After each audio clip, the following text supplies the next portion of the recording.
Batho ba nang le kabelo industry-ing ya tsa bonono ba re ho lekane.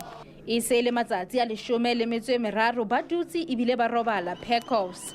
Ba re industry ya bonono e etelletswe pele ke baetapele ba hlokang boiphihlelo. Ba boetse ba batla hore molao wa tshebetso PACOFS o fetolwe. Ntho re batlang ho e bona e le teng ke ya hore CEO ya monana e le suspended, e le siko mona office ska sebetsa. Ba re tshepiso hore le ka di 18 by the 18 ho tla bona le action e etsaetseng. But ha re bone ntho tse di etsahala. O tshela ke taba tsa hore batho bana ba re sebeletsang le bona kapa ba re sebeletsang ha ba tsebe ho hang o ba etsa eng. Motho ha so ka ba setaki, motho ha so ka ba sebini, motho ha so ka ba sengodi ho so ha a tsebe di mathata a shabaneng le eng le ditaki le dingodi le bana ba bapalang dikarolo tsa kaneng. Jwale re fumana rona keng ka nnete tsena di tlamehile di fele. Ba ikanne ho tswela pele ka boipelaetso ho fihlela ditseko tsa bona di arabelwa. Ba boetse ba batla letona la bonono le botjhaba Nathi Mthethwa a kene dipakeng.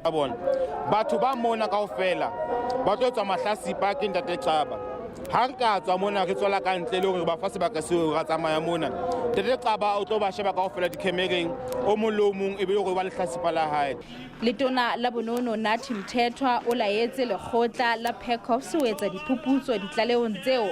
Athe lekgotla lona le re le sa emetse karabelo ho baipelaetsang. Makgala Masiteng, SABC News, Bloemfontein.